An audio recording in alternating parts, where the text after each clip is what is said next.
provide further relief for states and ideally more flexible relief for states that would enable us to backfill a little bit more, like some of the ARRA aid a decade or so ago. And then, of course, perhaps further stimulate the economy. Obviously, at this point, there are probably 535 thoughts in Congress right now about what exactly should be included in the new federal bill.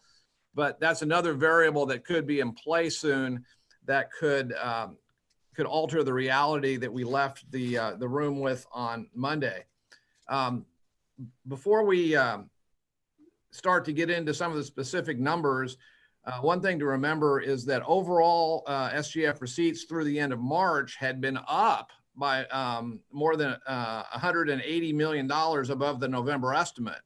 But as you may recall, Mr. Chairman, we explained in the March receipts memo that really virtually none of the impact of the COVID-19 crisis had shown up yet in receipts by the end of that month.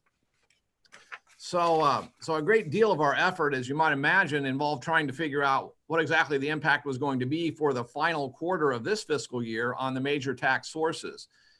In most cases, the amount of the shortfall we anticipate for April through June receipts will more than offset the amount we were ahead through March, I'm afraid. But then to many of these newly derived unadjusted numbers that we came up with, we then had to apply all of the assumptions I mentioned earlier about the amount of collections that are now going to be decelerated from fiscal 20 into fiscal 21. We're going to provide you more details on those assumptions disaggregated by tax source when the long memo is released. But for now, I will tell you that for everything combined, we assumed that roughly $645 million of receipts that otherwise would have come in during fiscal 20 will now have been pushed into fiscal 21. To give you some perspective on how the forecast of some of our key economic metrics has changed since November, I will tell you that the forecast of U.S. real gross domestic product growth for calendar 20 has been slashed from a positive 1.9% to a negative 4.5%. For calendar 21, the nation's economy is now expected to grow in real terms by only 1.3%, down from the 1.7% growth we'd been assuming last fall, but at least it's back in positive territory, we hope, for calendar 21. Here in Kansas, real gross state product we now think will decline by 4.7% in calendar 20, whereas we had been projecting 1.7% growth in November. For calendar 21, our forecasted rate of growth in the state's economy in real terms remains at 1.8%. Quickly, let's look at personal income. U.S. personal income growth rates have been cut for calendar 20 from a positive 4% to a negative 3.2%, and for calendar 21 from a positive 3.8 to a positive 2.9%. Kansas personal income is now expected to decline by 3.4% in calendar 20, compared with November's assumption of 3.6% growth. And for calendar 21, growth is now projected in Kansas personal income of 3.4% growth, down from the 3.6% assumption we'd been using in November. Looking at a couple of our key sectors, let's start with agriculture. Data from our state officials indicate that the second year of the federal market facilitation program, the so-called MFP2 payments, will have turned out to be roughly double what they were under MFP1. More importantly, the USMCA, China, and Japan trade agreements have all been signed. But it's not surprising that some of the optimism that may have existed up through February has now vanished. COVID-19 has already had a negative impact on grain commodities futures prices, especially ethanol, and on animal protein futures, including milk, cattle, and hogs. Although demand for food, of course, remains inelastic, there are already significant supply chain disruptions occurring. Kansas farmers, ranchers, and agribusinesses are likely eligible for some of the new CARES Act federal assistance programs, but many of the final rules as to eligibility are still being determined.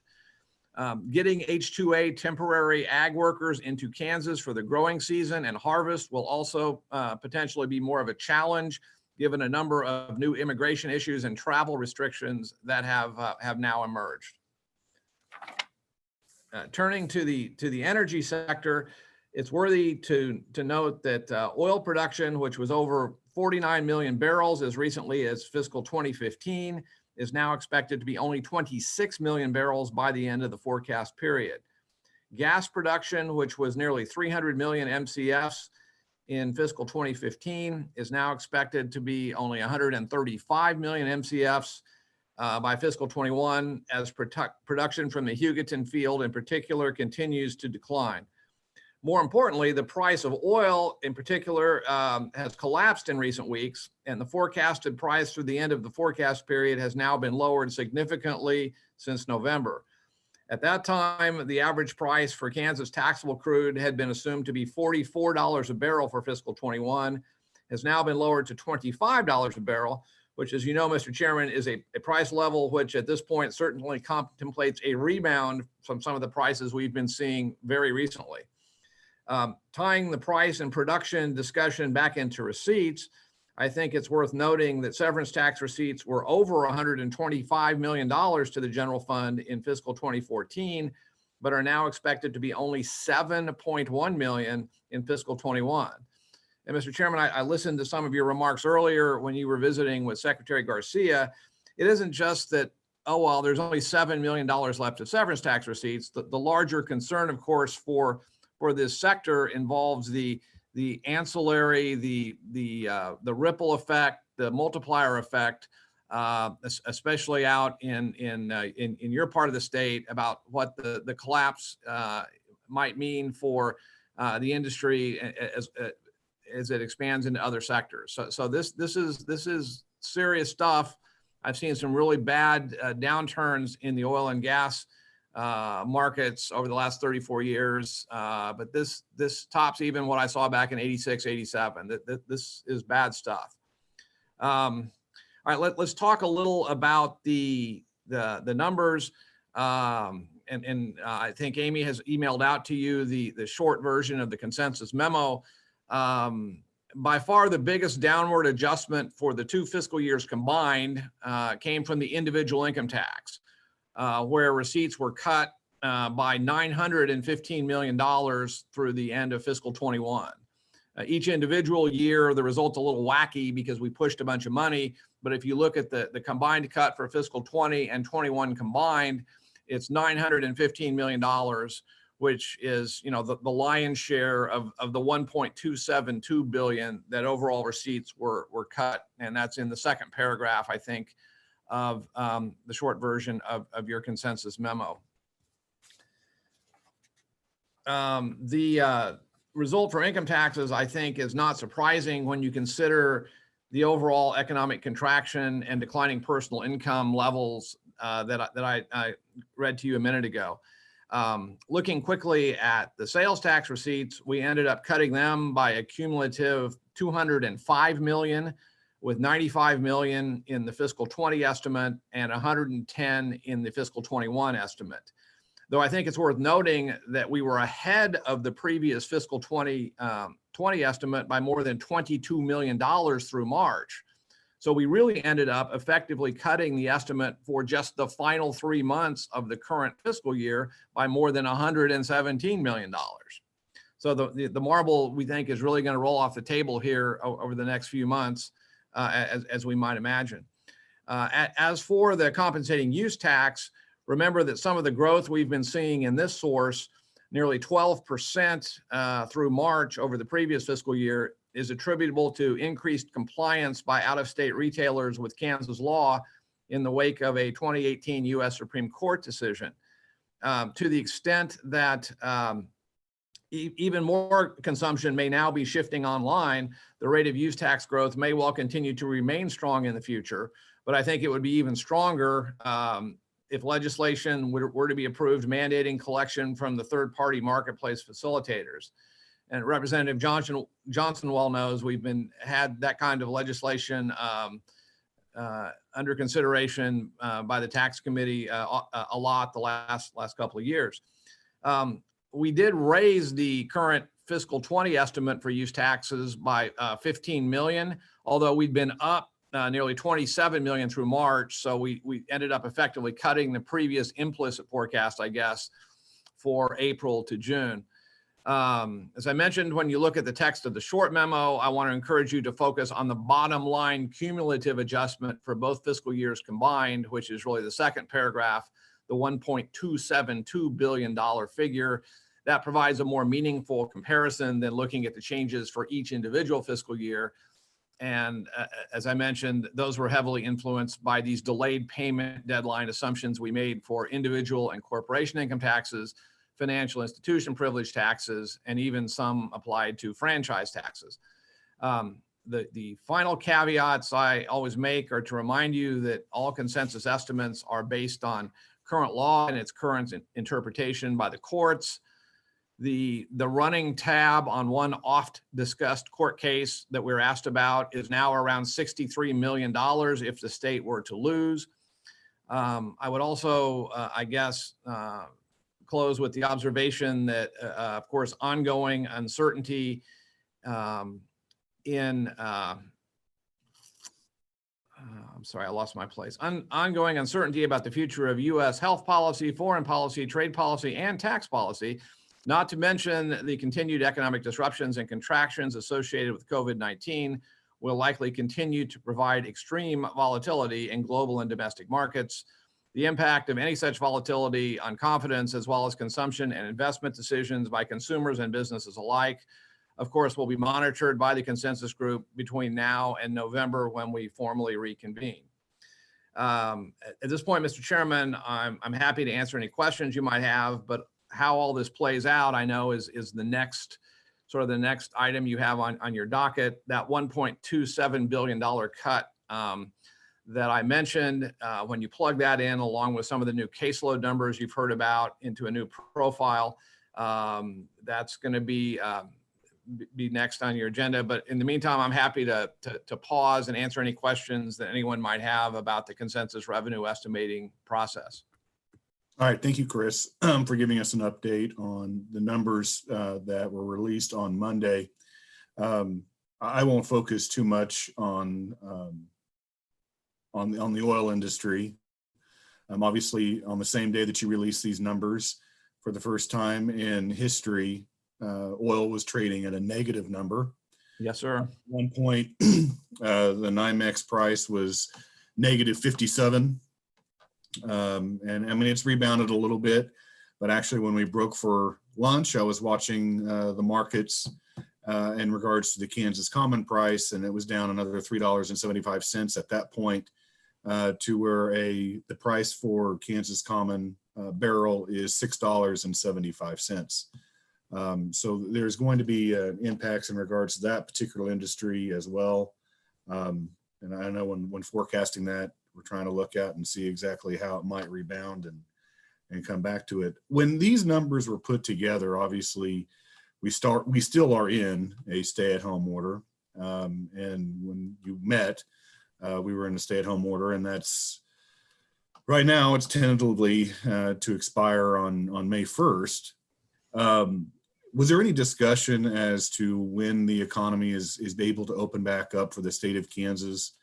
How those numbers might play into this? Or I might be asking a difficult question because it's going to be speculative by any means, but at the point that the numbers came out, there were a lot of businesses closed that were deemed non-essential. And on May 1st, I know it's going to be a gradual process in opening the economy back up for the state of Kansas, but could that assist and hopefully help with the reductions in tax revenue that you had just reported to us? I mean, obviously, yes, it could. If more sectors of the economy are able to reopen, the fall off in receipts is not going to be as bad as it otherwise would if everything remains shuttered. But to answer your question, Mr. Chairman, yes, we talked about this a great deal, and there's so many unknowns. several observations about the timing of things, and then whatever collective set of assumptions you think may be implicit in what we have done. There's about a 1 month lag in sales tax receipts, okay? And so really the receipts that are coming in here in April are largely reflect transactions that happened in March. And you can really split the month of March into two pieces. The first 2 weeks of March, you know, we were all still a little bit nervous but functioning. But then the last couple of weeks, everyone, you know, began staying at home and buying toilet paper and all the rest of it, right? But still, their consumption was going on, right? So I don't know that when we see the April receipts, it's necessarily going to show the asteroid hitting the Earth. But when receipts come in at the end of May, and sales tax receipts are very backloaded, a lot of it doesn't come in until the 25th of the month. So the receipts that are coming in May 25th will reflect the transactions that happened here during the month of April, right? And that's when you're really going to see the full impact of the first month of everything we've been going through. So there's a lot of timing issues like that. Income taxes and individual income taxes, we were, for a lot of it, okay, because a lot of the balance dues and things that we were getting through the end of March, of course, dealt with people filing and reconciling their final tax year 19 liability, right? The fall off that we were going to see in individual income taxes over the final quarter of the fiscal year dealt largely with withholding, right? As people are laid off, that was going to collapse, and we knew it, and we've made some assumptions along those lines. But then, of course, the federal and state governments decided, well, you don't have to send in your payments anymore. You don't have to file or pay until July 15th. So a lot of the balance dues that were otherwise going to come in, and also estimated payments, by the way, April 15 estimated payments, we had to make some assumptions there, are pushed back and are now not due till July 15th. So individual and corporate income taxes are really a mess, and a lot of those involve this money that's backloaded. And by the way, there's a 2 month lag, Mr. Chairman, in severance tax receipts. So to the extent the price of oil really began cratering in really the last couple of weeks of March, that won't even show up in our severance tax receipts until the month of May, okay? Because there's a 2 month lag in severance tax receipts. So we factored all this in, but as I mentioned, I think when we discussed it, that our forecast contemplates sort of a U-shaped recovery. We envision, you remember how on personal income and growth in the economy, we had negative numbers for calendar 2020, but then we were positive again, albeit much slower growth than we had used in November, beginning in calendar 21. But really, we're hoping the recovery is going to begin before calendar 21. I think we're kind of envisioning, and I'm not speaking for the whole group here, but my impression about our collective wisdom, to the extent we had any, is that we sort of envision the schools opening again this fall, and maybe some sectors of the economy beginning to reopen, then all of us being able to interact a little more economic and socially, a very gradual recovery.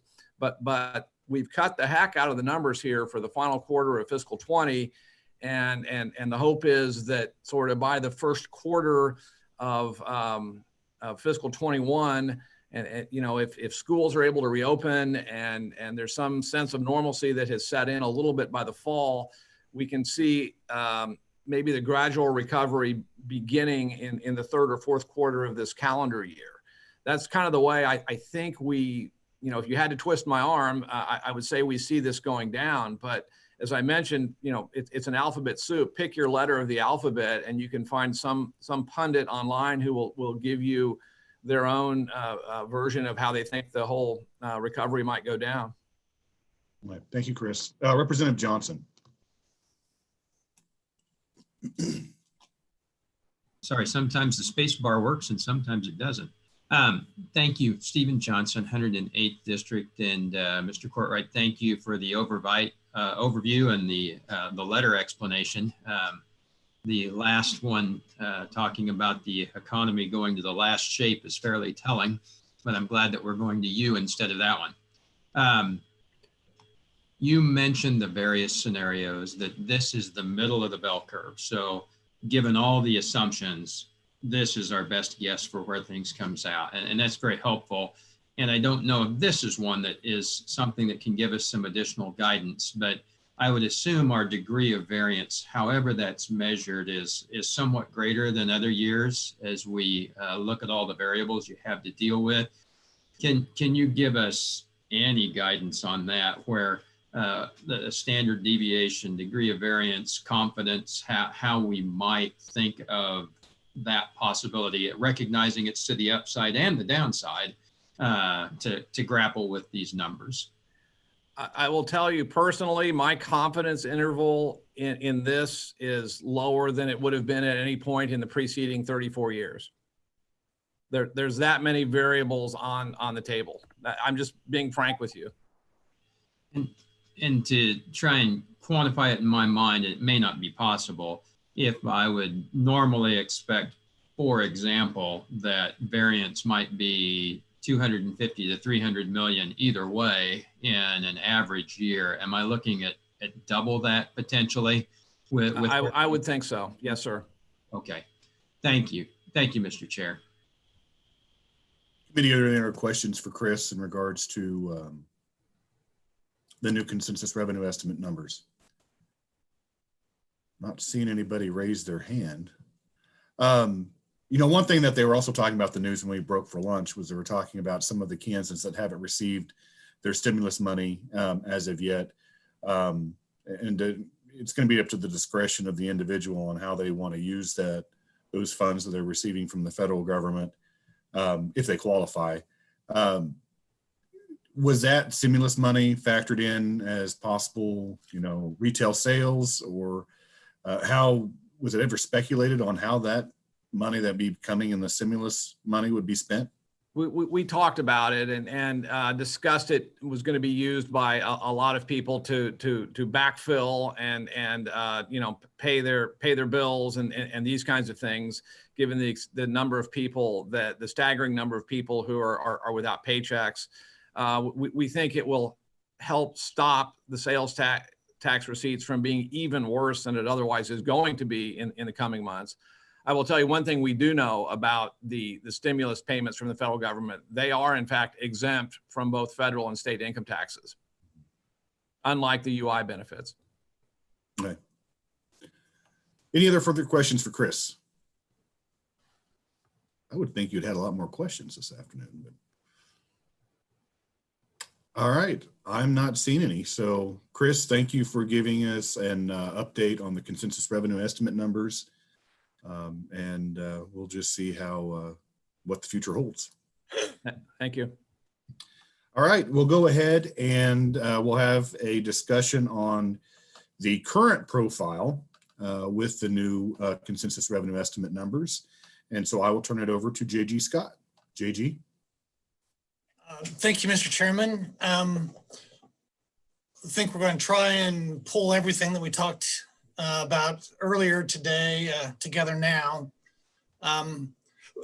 Just going back in time for just a moment, wanted to remind everybody, because I know you heard that, you know, Kansas is really set better this year than a lot of other states are set up. And that's because when we left the session, we had an ending balance of almost $927 million that we had in the bank, if you will. And then when we moved on to 2021, that ending balance was still around a little over $731 million. So when we left, there was money that we can deal with. And as it turns out, we needed almost all of that in the current year. Because when we took the estimates that were made Monday, the 20th, and put it into our profile, and then as Megan had talked about earlier with the caseloads, in the current year, we're saving $106 million in state general fund money. That's mainly around the adjustment to the federal participation amount. the federal government's giving us another 6.2%. That's, 6.2% less that the state has to put in. That was some increases in caseload, some other adjustments to revenue, came up with a savings of 106 million state general fund in the current year. Our ending balance in the current year was at just a little bit over $205 million, from over 900 to just barely over 200. We moved that information into the fiscal year 21 numbers with the new consensus numbers. And we added in the caseload. Those caseload numbers were a little over 65 million in FY 2021 state general fund. Our ending balance in 2021 is a negative $653.5 million. One of the things that we talked about a little bit earlier was some of the federal stimulus money, the COVID, the CARES money. There is no money figured into any of this as far as the use of that. If we do have a phase 4 that has additional revenue coming into the state, then it would lower the amount of state general fund that we would have to spend and increase those ending balances. Also, the governor has the ability to bring in additional federal funds and then has the authority to start spending those additional federal funds. Those additional federal funds are not included in here. So as those are spent, and if those are spent on items that we would have had to spend state general fund on, but now do not have to, then they wouldn't have been included in the profile that we have right now anyway. So it really wouldn't affect a whole lot. If we get some additional money coming in, it will make a difference. Otherwise, it would just be additional expenditures that we did not have included already as expenditures. So those additional federal funds and those additional expenditures will probably offset each other. So right now we would have a negative ending balance. And just for a frame of reference, if the legislature does not come back, and I have no idea whether that's going to happen or not, but if that does not happen, then the governor does have allotment authority. If the projected ending balance at the end of the fiscal year is negative, then the governor can allot money or go into individual state general fund accounts, with just a few exceptions, and reduce those expenditures. That would have to happen in the current, would have to happen in FY 2021 in order to make sure that the projected ending balance for that year is negative. We're still positive for this year. So if the legislature does not come back, then that would be one option for addressing that negative ending balance. Kind of a real quick summary of the profile, summary of where we are, and what it's looking like for next fiscal year. We have not looked at anything out past FY 2021 because we're pretty, as Chris had mentioned, we're pretty, our confidence level is not very high with 2021. If we were to go past that, you can imagine what that variance would be. So, and just in case you didn't know where the profile we're talking about is, it's at the end of the short consensus revenue estimate memo. At the very end of that is where that's located. I guess I'll go ahead and stand for any questions if anybody has some questions or would like some clarifications. Well, and you had kind of mentioned it when we're looking at the out year beyond 2021. At this point, it might be, I don't want to say not needed to look at those future years because of the fluidity that we're in. And right now we really need to focus on the next fiscal year that'll be starting on July 1. And we really don't know what this pandemic will cause in the next 6, 12, 18 months. So it might behoove us to look at 2022 and 2023 because the numbers could change so drastically. Yeah. Vice Chairman Hoffman. Thank you, Mr. Chairman. JG, thank you. I was looking at that profile and let me get back on my screen here. On the 2021, where it says governor's adjustments of 25.4 million, that's increase. What is that? You see where I'm talking about? JG. Yes. And I don't recall what those are, but that's just going back to Senate Bill 66. Those were the adjustments that were included that the governor had made for FY 2021, the same as the legislative adjustments then are what is on top of what the governor's adjustments were. So that's Okay. just where we were as of Bill 66. The only thing that's different, the only thing that's different is we just added the consensus caseload numbers that we just talked about earlier. Other than that, the consensus numbers and the caseload numbers, everything else is based off of 66. Okay, thank you. Thank you, Mr. Chairman. Representative Carpenter. Thank you, Mr. Chair. JG, so the ending balance a year from this July, we have projected at 650 million negative. When will that, halfway through the year, what would those balances look like? The only thing that we're really projecting here is the ending balance. As you may recall, there's cash flow issues that happen where revenue comes in, it ebbs and flows, expenditures ebbs and flows. Frequently, we would have to issue a certificate. This year, it's about 275 million that we need to just cover some of those cash flows. So cash flow wise, you know, we would be in a difficult situation a lot earlier than just dividing this in half. Correct. So when do you expect cash flow issues to start affecting our budget? And I'm just kind of going from memory, and this is always dangerous, but I think, you know, early fall, I think that we would have some real cash flow issues.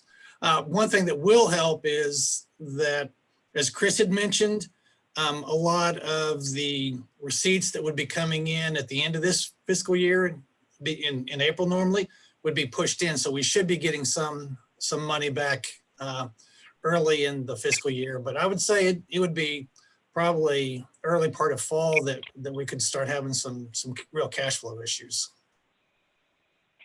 Okay, thank you, Mr. Chairman. Committee, are there any other questions for JG in regards to the updated profile? Representative Williams. Thank you. This is Christy Williams. So my question is really taking a moment to look at the schools. And I know that many of our school districts, they start building their budgets right now. If we do not return back to the Capitol, then is it your assumption and experience then the governor will provide direction to, let's say, the schools, which make up over 50% of our budget, especially considering what Chris just told us, that maybe he could be off by, the estimates could be off 500 million. And if that were the case in 2021, that would be a huge difference. And so therefore, I'm just wondering what we're hearing about planning for the 2021 budget for our schools. Thank you. If you have. I mean, we've not heard anything yet, but if you do not come back in, My guess is that the governor would do, would make any allotments that she had sooner rather than later, simply because it's a whole lot easier to save more money if you have more time to save that amount of money. So my guess is that it would happen pretty quick. And I don't know how much the governor would go into any one of these particular funds or state general fund accounts to make those reductions. But you're right. I mean, education is, about half of the state general fund budget. So. Well, I was just gonna, just a comment, Chairman, is that if they're building the budgets right now, they approve them by August. I'm sure we'll have more information by then, but yet we still will lag in information as well as income tax returns are just being turned in July. So I guess, if I were a school district, I would be looking right now at ways to save money. There's federal dollars, $85 million, but that's not to backfill budgets. That's to help with Title I schools and just for other services to help our kids, at-risk kids. And unless there are future federal dollars to backfill those, it doesn't seem to me that there's any way out. And hopefully the governor will be providing direction. Yeah, I mean, something I might add on top of that is schools get a lot of money from property tax. And with everything that's going on right now, we're not sure what type of payments are going to be able to be made as far as those property tax payments are concerned. So, I mean, I think there's a lot of issues out there that we're going to have to really look at and trying to determine what type of delinquency rate there might be with some of those property tax dollars as well. So, yeah, I think there's a lot of concern on those school budgets. Yes. Well, I had mentioned earlier some of the conversations I have with constituents and their businesses being shut down, and they've had no income to, pay the property taxes that's due on March 10th. And it could pose a big problem in regards to property tax receipts throughout the state. Yeah, I mean, that'll affect some local governments as well as schools. So, I mean, there's a lot of concerns out there. Yes. Representative Landwehr.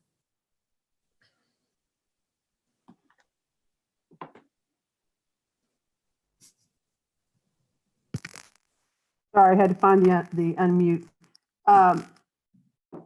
Well, I think, the property tax has been an issue that a lot of counties have struggled with and are getting a lot of pressure from their constituency to put delays, et cetera. And the word that's coming back is they're scared to death to even touch that and maybe give people a plan going forward because of lawsuits from different school districts, because you're right, that's where a large chunk of their money comes from. A question that I have for you, JG, is on the issue of allotments. That's a matter of reducing one agency's budget, but then can she appropriate to another agency's budget, and can she appropriate above what the legislature has already appropriated? No, and we were talking about allotments. The governor does not have to do, there's no trigger that requires the governor to make allotments. So the governor does not have to. And the governor does reduce, there's nothing that's out there that she can appropriate money to. There is some language in some agencies where it can be shifted around, but that would be under current law. The allotment authority does not give her any additional flexibility on adding any state general fund monies anywhere. So it's a matter of the ability in some of the agencies of shifting within the agency, but not from one agency to another, correct?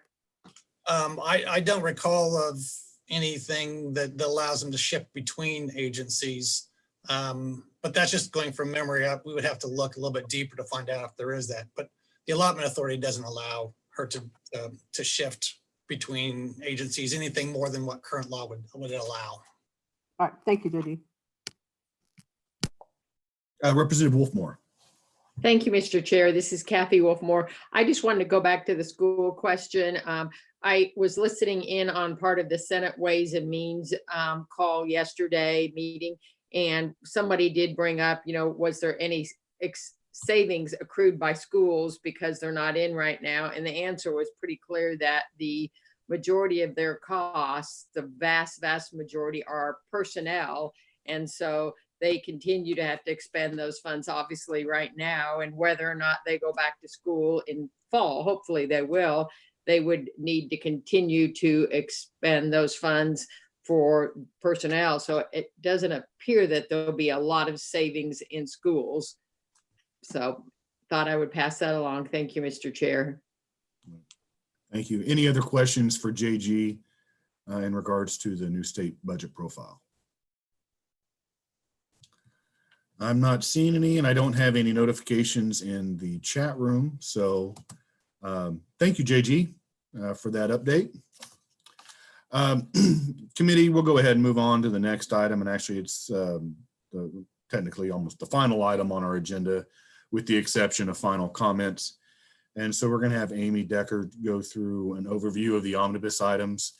I would just preface this that I know there's been some speculation on when or if we'll come back. But when we had the discussions in the Appropriations Committee, when we had the respective budget chairs reporting out the budgets that their committees worked on, either at that time, the committee had made the recommendation to our committee that we discuss this at Omnibus, or when we heard the budgets, we made the discretion to have those items pushed to Omnibus. And then also when Vice Chairman Hoffman, myself, and the ranking minority member, Kathy Wolfmore, was in conference committee, there were some other additional items when we would discuss that with the Senate that we had delegated to have that looked at Omnibus. We are not going to be taking any action in regards to these items as of today. I think it would be too early for us to try to speculate what we can and cannot do, given the fact that we don't really know when we're going back. But I just wanted to make sure that all of us have a briefing on all of those items that we did decide to put into Omnibus and decide at a later date, so that all of us were aware of those items, because we had quite a few. Not to point anybody out, but Chairman Carpenter, I know with the Social Services Budget Committee, his committee had made a lot of recommendations to have it reviewed at Omnibus. And so I want to make sure that all of the committee members are aware of those items and when we're able to address them at a later time. So now I will turn it over to Amy Deckard to go through those items that either by our committee or by the respective budget committees or by the conference committee had decided to put these particular items for a discussion at Omnibus. So Amy, the floor is yours. Thank you, Mr. Chairman. You should have received a memo from us with items for omnibus consideration. It is a 38-page memo, so I'm not going to go through all of those items individually today due to time considerations. I will note that in addition to the items that the chairman articulated, there are also bills that were passed by the legislature that have a fiscal impact that are contained in this memo, as well as an item from the Joint Committee on State Building Construction is contained in the memo. Due to time constraints, Mr. Chairman, I'm not sure if you want me to indicate, just read the titles of those items, or ask if there are questions, or if you would like us to start through the memo and see how far we get. For the flow of the conversation, why don't you just bring up the particular item that was pushed to Omnibus, and then if a particular committee member has a question at the end, when you go through all the items, they just need to jot those down and then refer their question to you in regard to that particular item. Okay, thank you, Mr. Chairman. On page 1, you'll see the Department of Commerce. Item A is a review of the Economic Development Initiatives Fund. Your committee requested that. On page 2, there's a review of the status of the contract with Department of Commerce with the Kansas Global Trade Services, which your committee asked for. Item C is the status of the agricultural marketing positions from the Department of Agriculture to the Department of Commerce. That was a Senate item. On page 2, you see the Department of Corrections. Your committee and the conference committee requested deletion of funding, a review of the deletion of funding for the JAG-K program expansion.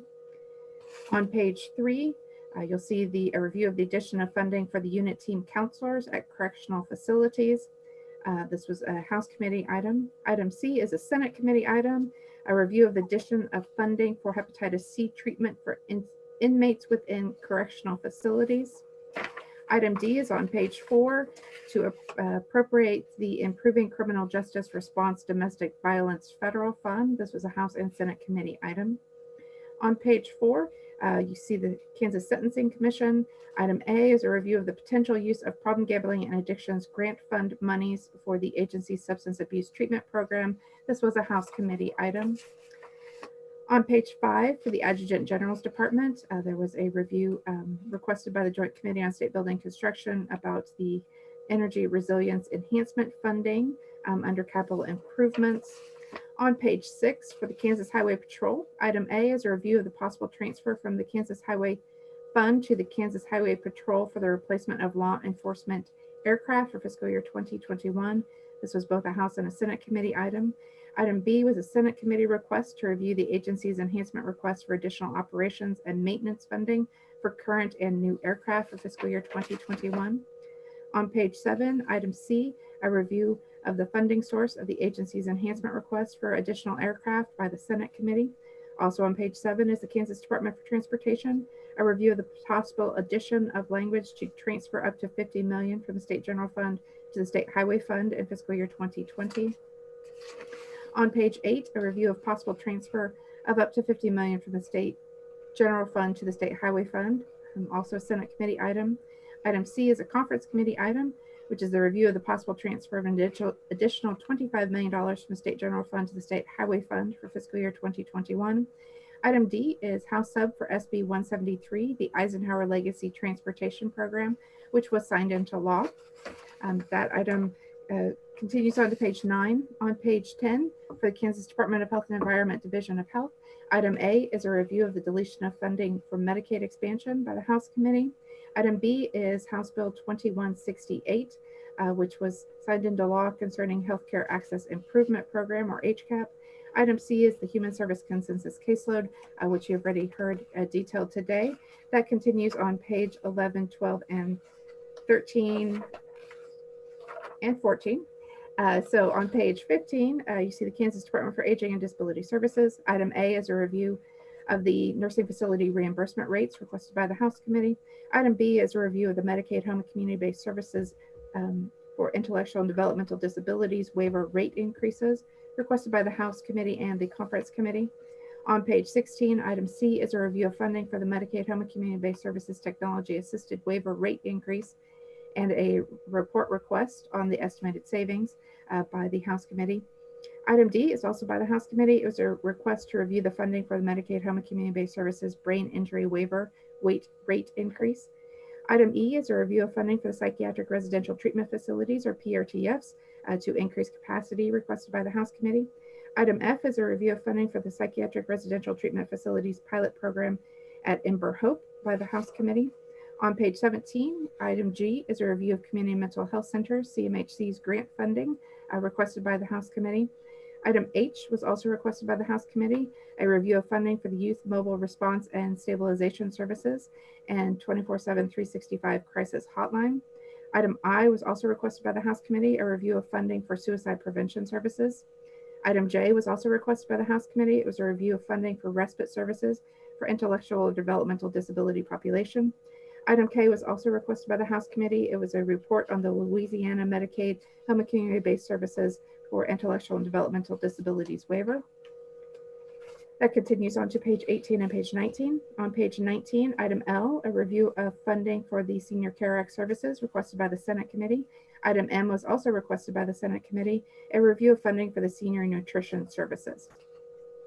On page 20, Item N, requested by the Senate Committee, is the Douglas County Community Crisis Center. Item O, requested by the Senate Committee, is a review of employment rates proviso language for Medicaid home and community-based services for individuals with intellectual and developmental disabilities waiver. Item P is the Human Services Consensus Caseload item, which you heard earlier. On page 21, for the state hospitals, item A is a review of the possible addition of funding to address salary disparity issues at the state hospitals, requested by the House Committee and as well as the Conference Committee.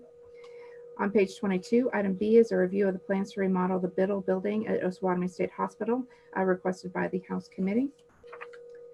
On page 23, for the Department for Children and Families, item A is a review of funding for the Child Care and Development Block Grant, requested by the Senate as well as the Conference Committee.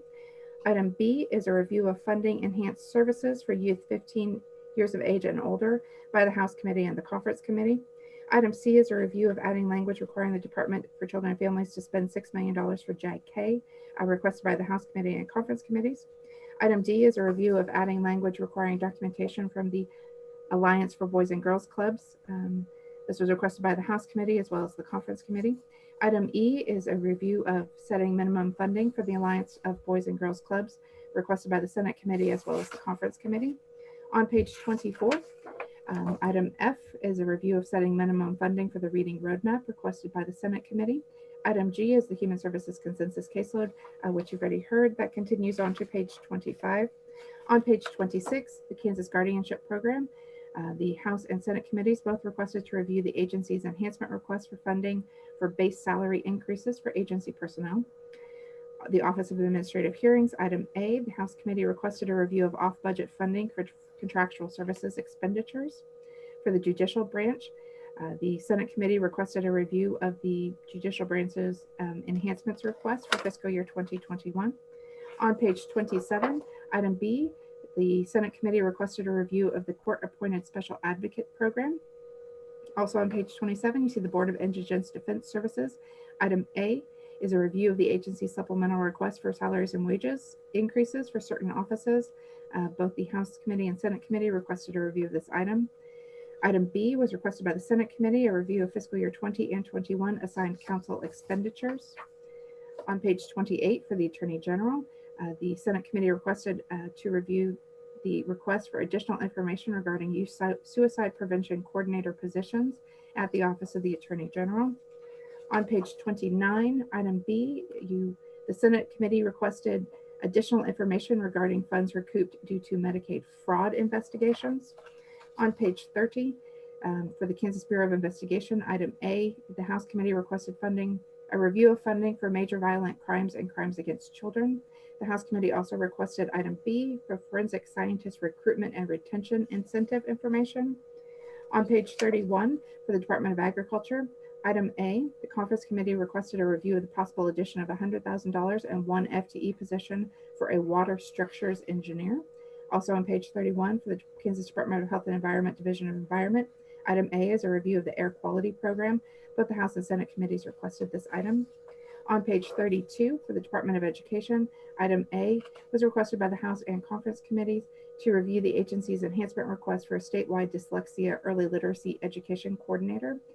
Item B was requested by the House Committee and the Conference Committee. It's a review of the status of the mental health intervention team pilot program. Item C was requested by both the House and Senate committees on page 33 for a review of the level of funding for special education state aid. Item D was requested by both the House and Senate committees regarding the reduction of state general fund revenue transfer for capital improvement state aid in fiscal year 2020. Also on page 33 for the Children's Initiative Fund, item A is the tobacco settlement revenue estimates. On page 34 for the the Kansas State School for the Deaf, item A was requested by both the House and Senate committees for a review of the agency's enhancement request for additional funding for the implementation of the language assessment program. On page 35 for the Board of Regents, item A was requested by both the House and Senate committees, so a review of the addition of funding for tuition for technical education. Item B is a review of the deletion of $2.5 million from the new Kansas Access Scholarship Program requested by the Senate Committee.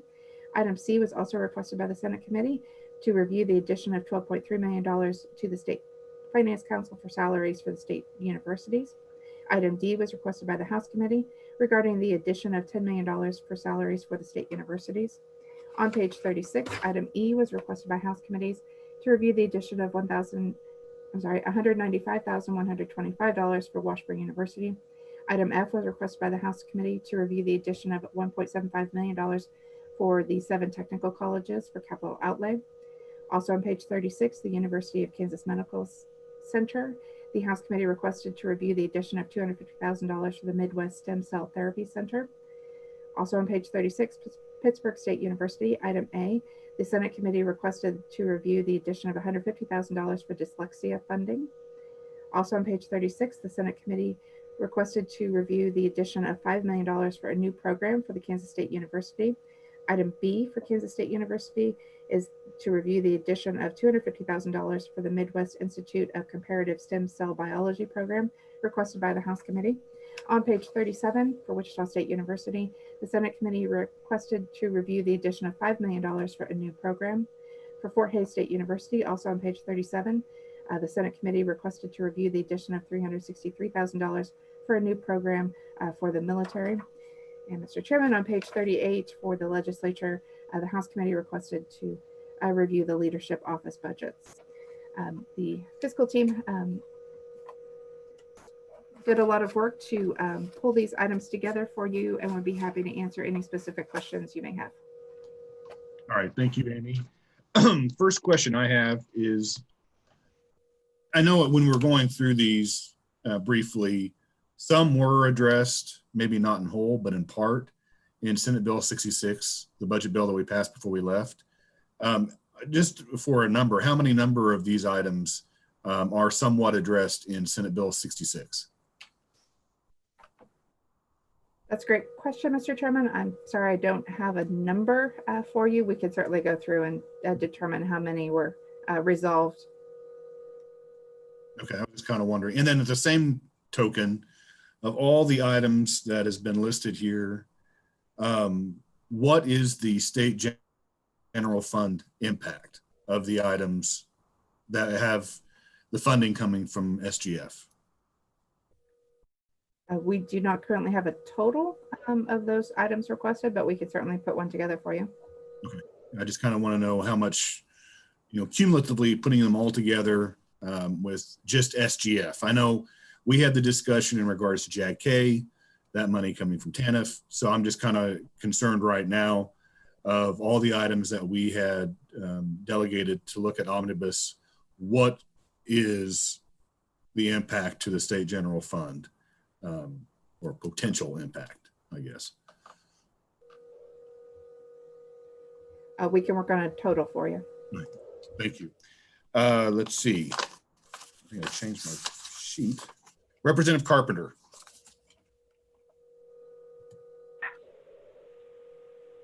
Thank you, Mr. Chair, committee.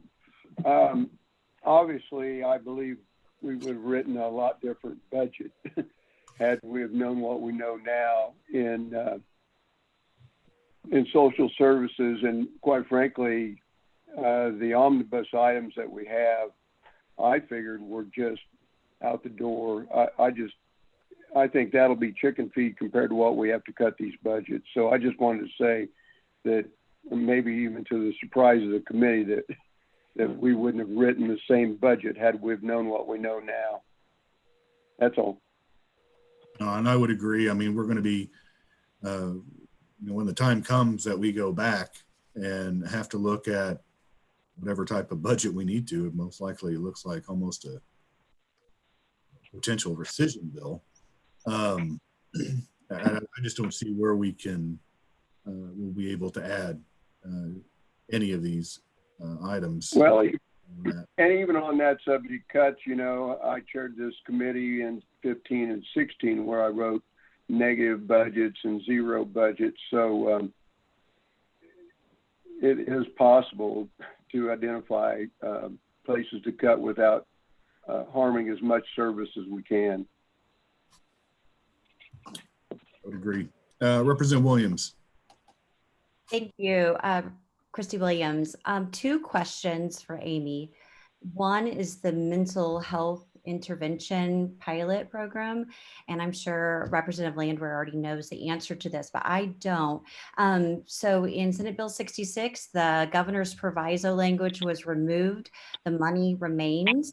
So does that mean that the pilot programs are funded as in previous years? That's question number one.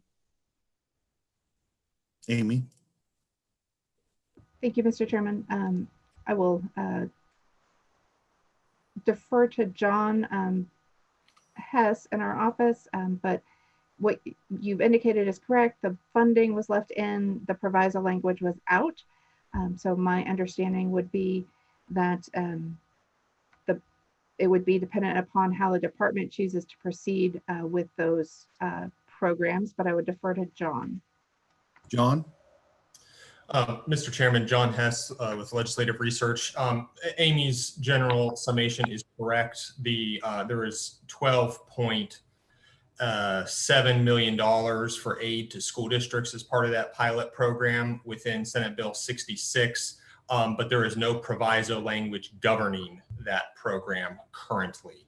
And so I do not know how, I have not yet talked to the State Department about how they would, if this was to continue, how they would plan on implementing the program without governing proviso language, but there is currently no language governing how the pilot program would be implemented in fiscal year 21. No, I will probably say that you don't want to venture out into the hypothetical, but let's just assume we don't come back. And this money in Senate Bill 66 is appropriated to the Department of Education. They haven't indicated at all what they would do, even though there's no language. Mr. Chairman, I have not talked to Mr. Dennis or anybody else at the State Department. I can certainly reach out and indicate or ask them what they think they would do in such a situation. And I just add, as chairman of K-12, that I am sure Representative Landwehr and myself will reach out to him as well. But please, John, if you would like to do that, that would be great. I'd like to get to the bottom of that particular item, as well as some of the other items that we mentioned earlier. My last question to Amy is really about pay increases. Of course, it's in the omnibus for the judiciary. And of course, that was set aside to omnibus. So we can assume that if we do not come back, that there will not be any pay increases for judges and judicial staff. But can you also speak to, I'm not sure if Senate Bill 66 addressed any other pay increases, or if there was anything else embedded in the omnibus that I'm missing that relates to pay increases, anything that already occurred or in 66 or that is in this, because I'm assuming based on some of the things that the governor has said that would likely be halted either way. So perhaps speak to that. Thank you. Amy, did you want me to answer that? Certainly, Mr. Chairman.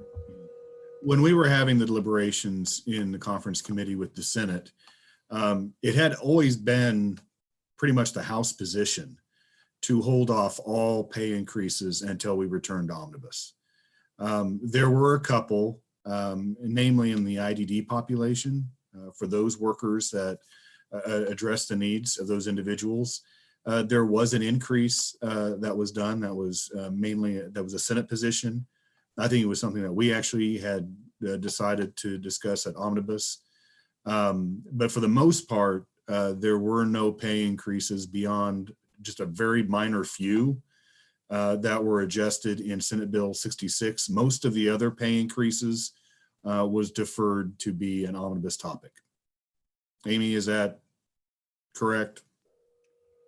Yes, Mr. Chairman, the conference committee deleted the governor's recommendation for 2.5% salary adjustment for executive branch employees for 2021. And the conference committee indicated that would be reviewed at omnibus. Let's see, Vice Chairman Hoffman. Thank you, Mr. Chairman. Yeah, Kyle Hoffman. Amy, could you remind me how this works? And I know we didn't pass a lot of bills this year, but any bills that were passed and signed into law that required some sort of appropriations for them to work? How does that work? Did Senate Bill 66 give that authority, or if we don't come back, is there no authority to go forward with those? Amy? Thank you, Mr. Chairman. Certainly. So some bills that you pass are subject to appropriation. So sometimes when you pass something, particularly grant funding, et cetera, those are subject to appropriation. So if you don't then follow that up with an appropriation, those particular programs would not be able to get started. Other programs may have a cost, but if you choose not to appropriate that, or you don't come back and consider an appropriation, that doesn't necessarily change the legal requirement for those agencies to implement those programs. But I would defer to Jill Walters if she has additional comments on that. Jill? No, hi. Good afternoon, everyone. No, I think Amy is exactly correct. If an agency can absorb it in their budget, they will. If it's subject to appropriations, they don't have to. And so, yeah, I mean, it's just up to the agency. And if it's a program that because of the language of how the statute's written is legally required to do that, they would have to do it and absorb it in their budget. Do we have any idea of, and like I said, I know we didn't pass a lot of bills. So do we have any idea? We have a list of any of those programs or appropriations? I do not, sir. I'd have to ask Amy if she's compiled a list yet. Mr. Chairman, this is Amy. We have not separated those bills included into the memo into those categories. We could certainly do that and get you that list. That'd be great if you could. Yeah, I'd probably add that to the list that has been requested, so we could find out exactly from the bills that were passed and became law, what the impact could possibly be. And then I guess going back to Jill, if an agency does have a new program or whatever the case may be within its agency and they need to absorb it, they can just do that by their authority. They don't need any type of legislative direction to do that. If the statute passed, if you guys passed the bill and it became law, then no, they would be able to use it in operating expenditures or whatever other funds are available in their budget to do so. I was just wondering, if the case is we don't come back, that we're not leaving them just kind of hanging out there. If we were supposed to actually have some legislative insight that they could absorb it within their agency budget. Well, I think they would probably argue they need money for it, but I think in these times, of course, that would just be subject to discussion. Okay, thank you.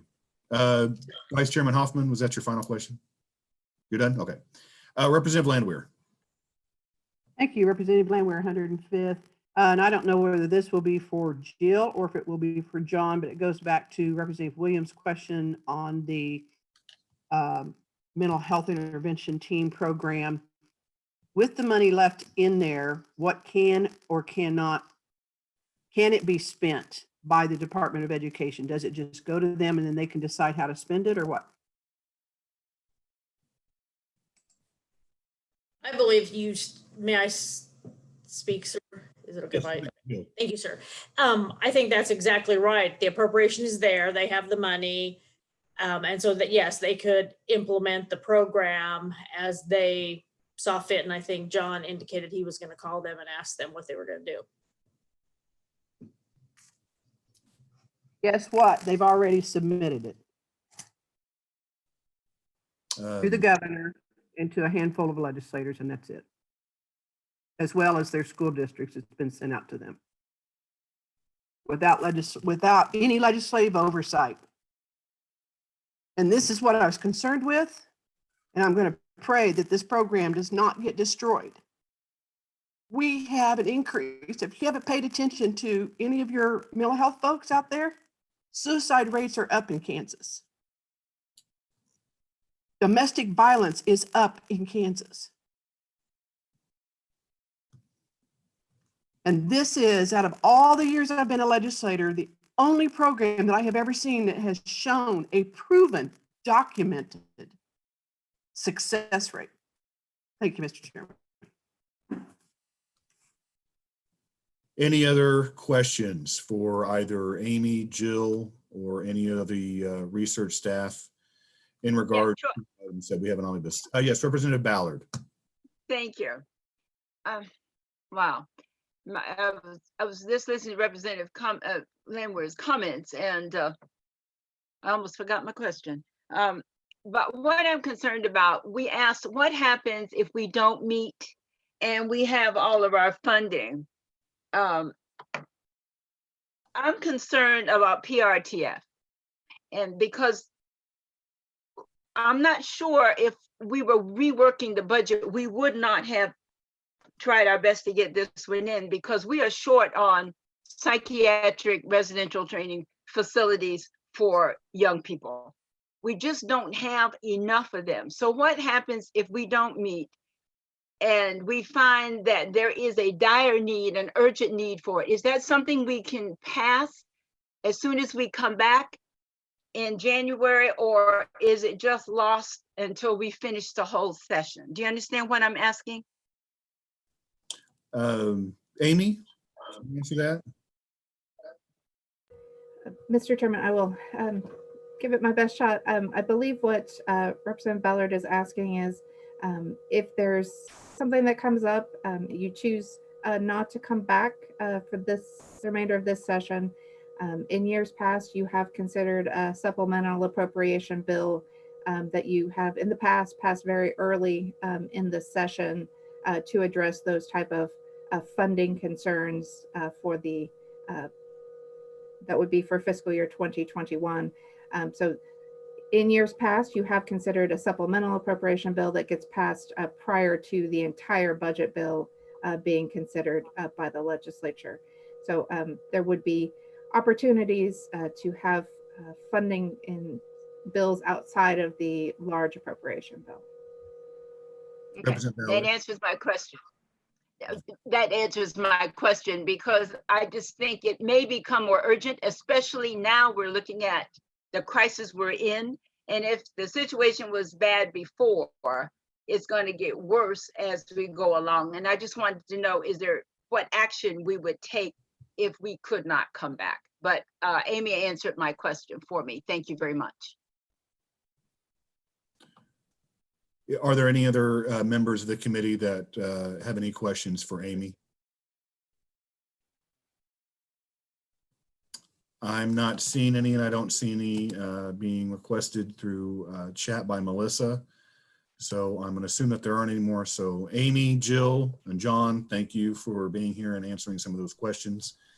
The last item on the agenda is basically going to be final comments.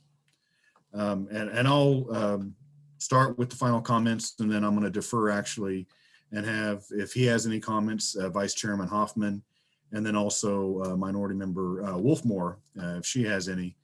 There's been a lot of discussion, especially in this last item that we were briefed on in regards to the omnibus items that we had either in one way or another chose to have that delegated to when we came back. And I think Representative or Chairman Carpenter kind of expressed that, you know, when we were starting the budget process earlier this session, we had no idea that we were going to be in a pandemic, and leaving the State House on March 19th or 20th, depending on how you look, I can't remember exactly what day it was, as abruptly as we did.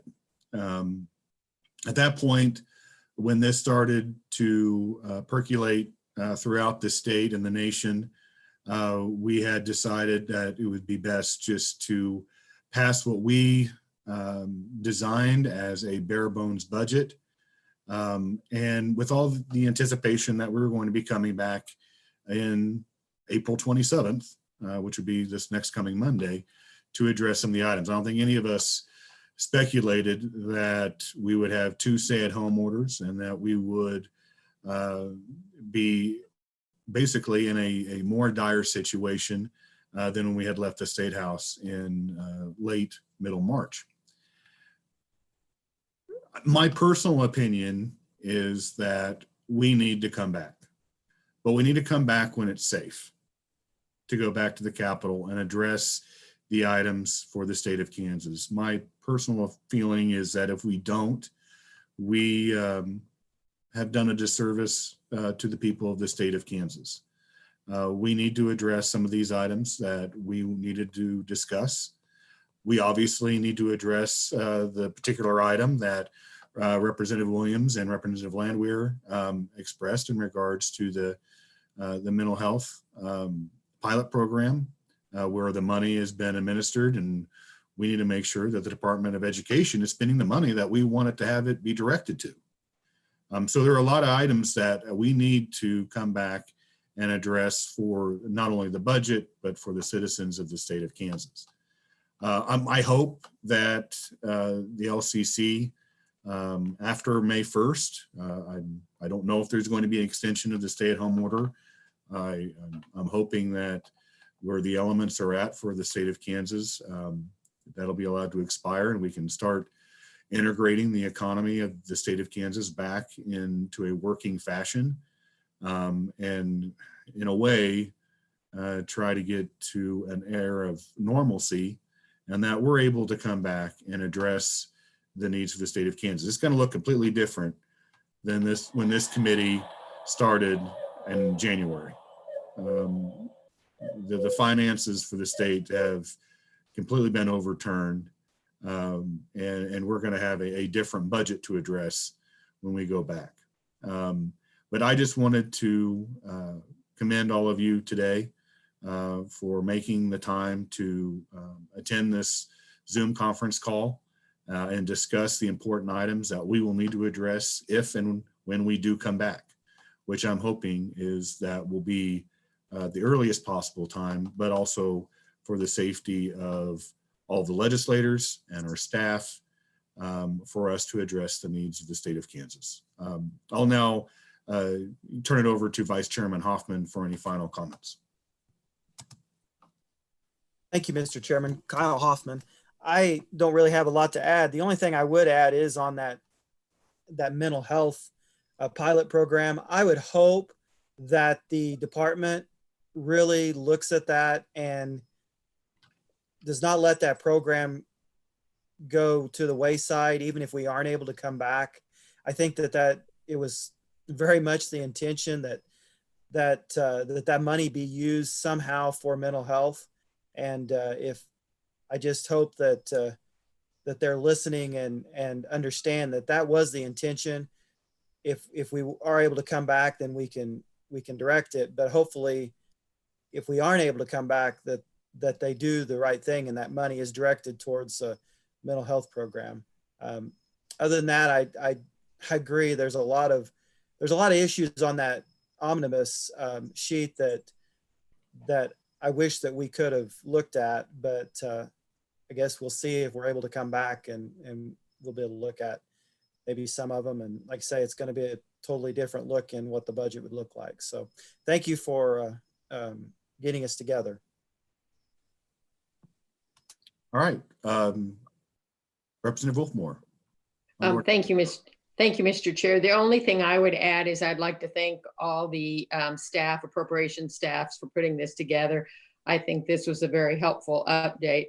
And I'd also like to add my thanks to our wonderful secretaries that are working so diligently for us.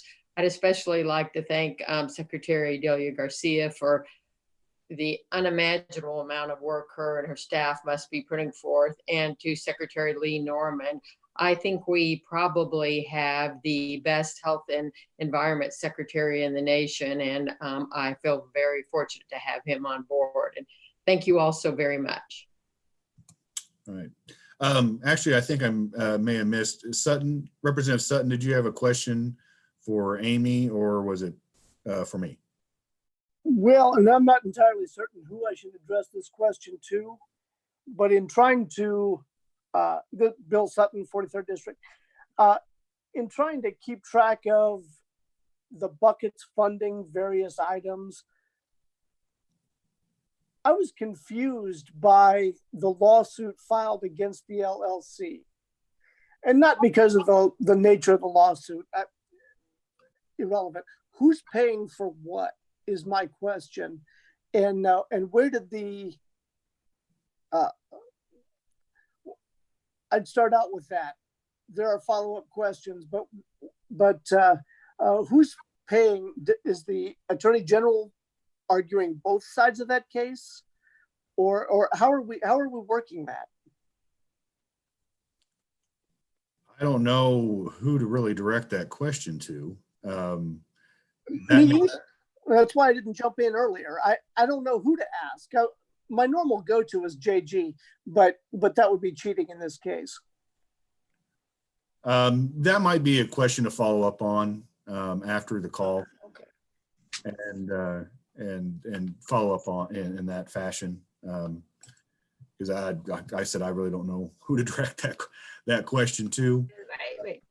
Me either. Sure, And while we're following up on that, I'd also like to go through the selection process. Who is doing the representing, and how did that come into play? I'm just curious about all of this. This is something I've never had to deal with before, where the governor is suing the legislature. Who represents in that case? I don't have any idea. I think we're going down a pathway that is a little outside the scope of what we were trying to focus on today. Yeah.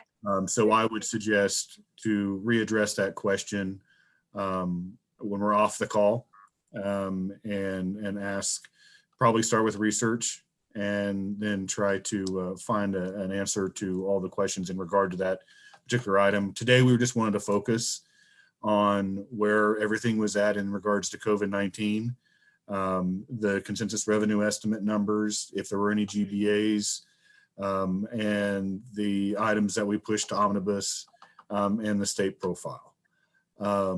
So I think that's, I would defer that question to probably research, but do it offline from the call. All right, and I'll certainly do that. It's going to come out of someone's budget though, and I'd like to find out whose. So with that, I will certainly defer to after the call to get that handled. Thank you, Mr. Chair. Okay. Jill, did you have a comment on that? And No, sir. I think it's a good idea that we will just have Gordon Self, the reviser of statutes, put together some information for the committee on that, because he has the answers to those questions. And so we can get that out to you. all right. Thank you, Jill. Representative Ballard. No, I'm good now. Thank you. Okay.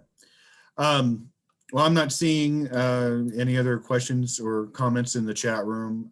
Again, I just want to thank all of you. I want to thank all the staff for putting this together.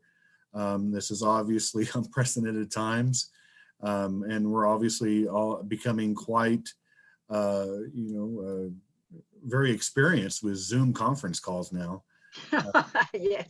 It worked a lot better than we had the State Finance Council meeting, and it was on Skype, and the Zoom format was a lot better. So I just want to thank all of you, the members of the committee, staff, everybody that presented today. And we'll go ahead and adjourn. And Representative Ralph, I will see you later tonight on TV. So until our next meeting, which we will find out, whatever the decision is from the LCC, we are adjourned.